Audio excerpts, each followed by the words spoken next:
मैं ज़रा कैबिनेट की शेयर करना चाहिए, इसी से कंटिन्यू करते हैं कि कैबिनेट ने भी इसको टेकअप किया।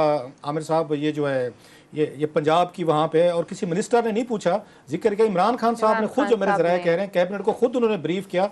उन्होंने बताया जनाब कि बड़े अच्छे अफसर हैं शोएब दस्तगीर साहब, उनकी ईमानदारी की जैसे मैंने पहले का तारीफ की, लेकिन उन्होंने कहा वो चल नहीं पा रहे थे जिस तरह के फेडरल हुकूमत चाहती थी। मैं पहले आपको पहले हिस्से में मैं उसको बता चुका हूँ कि क्या वो जो आते, या तो बंदा ईमानदार है तो उसे काम नहीं होता, अगर काम करता है तो फिर ईमानदार नहीं। अब इनमें से दो वाला तो फिर मिलता ही नहीं है, वो तो फिर वो पैकेज डील तो नहीं है यहाँ पे पाकिस्तान में इस तरह की, वो रेयर है। उसमें खान साहब ने बात की कि उमर शेख साहब कर इनके डिफरेंसेज, और मैंने कोशिश की खान साहब के बकौल कि दोनों को बिठा के या कहीं पे बातचीत कराई जा सके, लेकिन इतने डिफरेंसेज ज़्यादा हो गए थे। अब हमें पिक करना था तो उमर शेख साहब को करें या दस्तगीर साहब, तो उन्होंने कहा जनाब कि हमने फिर उमर शेख साहब, वही रीज़न मैंने बताया कि वो एक आयरन हैंड चाहते हैं कि नवाज लीग जितना डोमिनेट कर रही हो, जितने उसमें थ्रेटनिंग स्टाइल में आ रही है तो वो कम हो। एक तो ये थी। एक जो दूसरी बड़ी स्टोरी थी साजिद गोंदल साहब के हवाले से, अभी वो खबरें भी शायद आ रही हैं कुछ सोशल मीडिया पे कि शायद ये रिकवर्ड, थैंक्स गॉड, उनकी फैमिली को मुबारक, उनके दोस्तों को मुबारक, हम भी सारे कंसर्न थे कि बहुत सेफ्टी कंडेमेबल वाकया है, बहुत ज्यादा तकलीफदेह वाकया है, और खुदा के लिए ये सिलसिला बंद कर। हाँ, इसी पे आज सबसे बड़ी जो बात के, और कोई वजीर नहीं बोला जो मुझे बता रही, शीरी मजारी साहबा, शीरी मजारी साहबा को मैं उनका नाकद भी रहा हूँ और भी तनकीद करते हैं, लेकिन वो कहते हैं ये क्रेडिट दें, वो फट पड़ी हैं आज कैबिनेट में। उन्होंने यही बात की जो मेरे ज़राए ने मुझे कुछ बताया है। उन्होंने कहा जनाब खान साहब ये क्या हो रहा है हमारे मुल्क में, हम तो इन्हीं चीज़ों के खिलाफ, आप फोर्स्ड या डिसअपेरेंस के खिलाफ आप तकरीरें करते थे, मैं तकरीरें करती थी, PTI करती थी। पता ये चला है हमारी हुकूमत में ये वाक़यात हो रहे हैं, बल्कि जो मेरे ज़राए के मुताबिक जो लफ्ज़ उन्होंने यूज़ किया है, उन्होंने कहा जनाब ये तो हमारी हुकूमत में हमारे पे धब्बा आ रहा है कि यहाँ पे लोग डिसअपेयर होना शुरू हो जाते हैं। हम ये कहते हैं हमें पता नहीं है, 24 घंटे 48 घंटे हमें पता नहीं चलता, फिर हम नोटिस लेते हैं, फिर बहस मुबहसा होती है। प्लस उन्होंने कहा जनाब कि कौमी असम्बली में या ये उसमें ये कैबिनेट उस डिवीजन या उस कैबिनेट के पास 2 साल से मेरा एक बिल पड़ा हुआ है फोर्स्ड डिसअपेरेंसेस का, कहते उसको कोई टच नहीं करने को तैयार, आगे नहीं जाने देता। अगर आप उसको आगे जाने देते तो आज कुछ बहुत सारा उसमें से निकल आता, ये चीज़ें ना हो, हम इनको लीगलाइज करें, कानूनी शक्ल दें और ये लोग इस तरह ना उठा के ले जाएं। लास्टली मैं कहूँ, हालांकि और भी बड़ी खबरें हैं, जो मज़े की चीज़ हुई आज वहाँ पे वज़ीर आज़म पाकिस्तान इमरान खान साहब और तारिक बशीर चीमा साहब के दरमियान थोड़ी सी, मैं लाइट लफ्ज़ यूज़ कर रहा हूँ, थोड़ी सी सर्दी गर्मी थोड़ी सी हुई है। वो कहाँ पे हुई है कि आज उन्होंने PPL के वो लगा रहे थे आमिर साहब, ये कुछ मेरे पास डॉक्यूमेंट्स भी हैं, PPL के बोर्ड के मेंबर लगवा रहे थे सर उस पर। पता ये चला है कि उसमें एक बोर्ड का जो मेंबर है यहाँ पे इसके मिनिस्ट्री ऑफ पेट्रोलियम के, तो सेक्रेटरी साहब का रिश्तेदार निकल आया है, उसको 99 नंबर मिले हुए थे आउट ऑफ 100। जब इंटरव्यूज होते हैं ना सारे, कॉन्फिडेंस कितना है, काबिल कितना है, तजर्बा कितना है, बंदा कितना है, तो उसके मतलब 100 मार्क्स होते हैं। एक बंदे के निकले हुए थे 99 नंबर्स। उस पर परवेज खटक साहब ने इतराज किया, उन्होंने कहा जनाब ये 99 ये नंबर वाली ये शख्सियत कौन है? तो उन्होंने फिर खुद कहा, परवेज खटक साहब ने, अकॉर्डिंग टू माई सोर्स, उन्होंने कहा भाई साहब ये सेक्रेटरी साहब जो हैं इनके रिश्तेदार हैं, इनके अजीज हैं, और अगर सेक्रेटरी के अजीज को नहीं मिलेंगे यहाँ 99 नंबर तो किसको मिलेंगे? तो वहां पे हुआ। अच्छा, उस पे सेक्रेटरी साहब ने बड़ा इंटरेस्टिंग जवाब दिया सर कैबिनेट को, जिस पे तारिक बशीर चीमा साहब में थोड़े से अफेंड हो गए। तो सेक्रेटरी साहब ने कहा जी, जब हम उन्होंने पंजाब में ये उस वजीर आला भी थे बाद में कुछ अर्सा, उन्होंने कहा जनाब कि इसके बारे में अगर मेरा कज़न है, तो परवेज इलाही साहब का ये कहना होता था कि जनाब मेरे कज़न अगर कोई है तो मेरा कज़न सारे नलायक भी नहीं हो सकते, कोई काबिल भी तो हो सकता है। काबिल भी तो कोई हो सकता है। बात तो ठीक थी उनकी। तो उस पे उन्होंने कहा जनाब, ये इमरान खान साहब ने कहा भाई साहब कि मतलब ये था कि आप परवेज इलाही वाले दौर वाले मिसालें ना दें हमें कि उस वक्त उनका क्या विजन था, क्या विजडम था, हमारी है। इस पे तारिक बशीर चीमा साहब जो है जरा उनको नेगेटिव पुट रहे हुए ना ये परवेज इलाही साहब, कि उनकी फिलासफी गलत साबित होगी। अब चीमा साहब जैसा बंदा कैसे बर्दाश्त कर सके कि उनकी परवेज इलाही साहब की शान में गुस्ताखी और सुनते रहें। उस पर उन्होंने जरा सख्त कोई कॉमेंट जवाब दिया, तो उस पर खैर वजीर आज़म साहब ने आगे से बात को ज्यादा उन्होंने नहीं बढ़ने दिया। मैं चाहूंगा अब ये जो बगावत के ऊपर जो हुई है ना पंजाब में 50 अफसर करे, मैं क्विकली ऐड कर दूं कि ये आप इजीली ऐड कर सकते हैं। अच्छा, मैं तो आपकी घड़ी की तरफ देख देख के वो हम इससे फास्ट पेस हुए हैं, मुझे टाइम बता दें। आज जब ये देखती है ना तो 5 मिनट है पूरे आपके पास। 5 मिनट तो बहुत ज्यादा है हमारे पास। पहले बताना था, इशारा कर दिया कि आपसे कहा है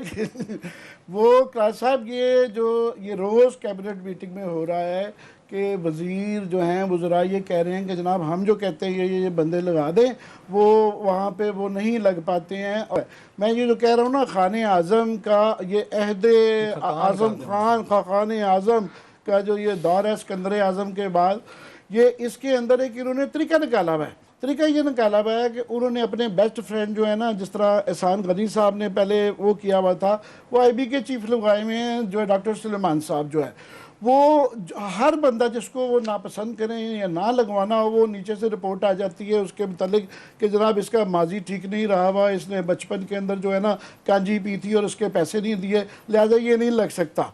तो वो उनके हाथ में ये रबर स्टैंप है, वो प्राइम मिनिस्टर को जाके कान में बता देते हैं कि इसकी ये नहीं रिपोर्ट लग ठीक सकता। नहीं आई है, और वो बंदा हो जाता है रिजेक्ट। तो ये शफकत महमूद साहब भी आगे, वो जो कल परसों हम रिपोर्ट कर रहे थे, 3-4 वज़रा शिकायत कर चुके हैं कि जनाब हमारे हर बंदा ही जो मिलने वाला है, वाकिफ़ है, वो सारे ही के सारे ही बुरे हैं। और जो कि जाजेब खान जिनके ऊपर केसेस हुए हुए हैं, ये खान साहब जितने भी उनके अपने खवानीन दोस्त हैं, वो सारे अच्छे हैं, Clear है। हमारे सारे बुरे हैं। तो ये सिस्टम क्राइटेरियन खुदा के लिए ये चेंज करें।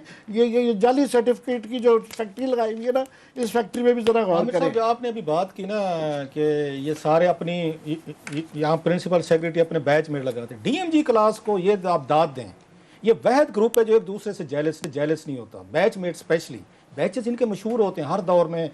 आपको या 64 था, ये फरूक फिर लगा सेवंथ नरगिस सेठी ने 7th कॉमन्स का किया, अब ये 17th कॉमन है। वो बेचारे 14, 15, 16 वाले तो वो जाके रावल डैम में खुदकुशी कर लेना। अच्छा बेचारे। खैर, ये कोई भी आ जाए, ये उस वक्त तक दुख होता है इनको जब तक ये खुद ये ग्रुप उसमें नहीं आ जाता, इसलिए उनको शिकायतें होती हैं।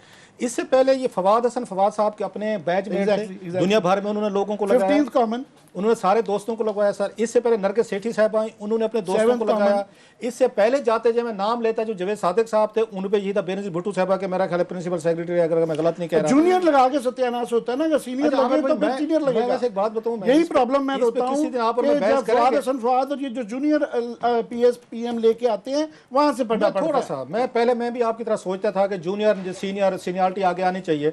फिर मैं एक नतीजे पर पहुंचा कि जरूरी नहीं होता कि सीनियर सारा अक्लमंद हो, जूनियर भी अक्लमंद हो सकते हैं। बहुत लोग डिलीवर नहीं कर सकते वो जितने, मतलब सीनियरिटी का कंसेप्ट जो है, ये बड़ी एक लंबी बहस है, हम इस पे जरूर करेंगे कि क्या- सीनियर फारिग करने शुरू कर देना, सुपरसीड करें, फारिग अच्छा, करें। इस पे जो बात हुई है सारे ग्रुप्स की, अगर आजम खान साहब आज मतलब है वो कहते let me be devil's advocate, मतलब अगर मैं बनूं, तो आजम खान साहब भी वही कुछ कर रहे हैं जो उनसे पहले या नवाज शरीफ साहब के प्रिंसिपल सेक्रेटरी करते थे, उनसे पहले बेनजीर भुट्टो साहब के करते थे, जनरल मुशर्रफ साहब के जो उनके थे वो करते होते थे। अपने अपने बैचमेट्स को, अपने हर कोई अपने अपना लोगों को बंदा लाया लगा जाए। रहा है। लास्टली मैं सर इस पे कहूंगा, अभी आपने कू की एडमिनिस्ट्रेटिव कू की बताइए ना, मेरे बहुत सारे दोस्त हैं नाराज भी हो गए हमारे शो से, मुझे कुछ के कोई मैसेजेस भी हैं, कोई एंग्री मैसेजेस भी हैं पुलिस की तरफ से, कोई दोस्त उनको कहें जो वेल विशर हैं पंजाब में स्टैंड स्टिल है, पुलिस मेरा नहीं हो अगर रही है, भाई- पता नहीं जो चोरी है डाकू हो रहे हैं, उसका कोई इंचार्ज नहीं इस वक्त। पहले इन्होंने कंट्रोल की हुई थी चोरियां डाकू पूरी पंजाब पुलिस ने। शहबाज शरीफ राय गालियां देता था सारी इनको, इन एक को कब इन्होंने वहां पे किया, उन्होंने जब वहां पे आके करवाया था,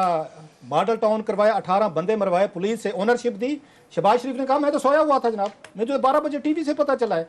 इनको शहबाज शरीफ गालियां देता था और ये गालियां खा के मुस्कुराते थे। उस वक्त इनमें से किसी, मैं ये नहीं कह रहा कि जनाब जो हुआ है ठीक हुआ है गलत हुआ है, पुलिस का इंटरनल है, कई दफा ह्यूमन राइट्स अब्यूजेस होते हैं। इनको से पूछें, सहीवाल में आपने बंदे मारे, बच्चे मारे आपने, उनके मुंह के सामने आके, उनके आपको याद होगा जो सहीवाल का वाकया हुआ, बाप मारा गया, माँ मारी गई, बहन और मारी गई। बुजदार लगाएंगे तो यही होगा ना फिर। नहीं एट द एंड वही जो ऊपर से होल्ड कर रहा है वो ठीक नहीं, होगा मैं तो पूछ नीचे रहा काम हूं, ठीक होगा। उस वक्त पुलिस को ये ख्याल नहीं है कि हमने बच्चे मार दिए हैं यार, या हमने किसी के पेरेंट्स मार दिए हैं। सो मेरे कहने, और आपको याद है उस वक्त आईजी जो थे, अगर मैं गलत नहीं कह रहा, वो उस पे वो थे एक सलीमी साहब थे, उन्होंने प्रेस रिलीज निकाल दी थी कि जनाब ये दहशतगर्द थे जो मारे गए हैं, ये बच्चों का कह रहे हैं दहशतगर्द थे जो मारे गए। यस, सो ये जो पुलिस है ना, इनको पता है कि यहाँ पे चीफ मिनिस्टर वीक है, इनको पता है आईजी वीक है, क्योंकि आईजी साहब जिसका सिफारशी मिल जाए वो जाके अच्छी पोस्टिंग ले लेता है। के ऊपर बैठा रहना कोई शहबाज शरीफ साहब जैसा बंदा जिनको गालियां भी दे, और ये हमजा शहबाज को इंटरव्यू देते थे सारे के सारे हमजा शहबाज के सामने वहाँ जाते पहली थे। हाजिरी वही वक्त खत्म हो होती गया। थी, इंटरव्यू वही होता था।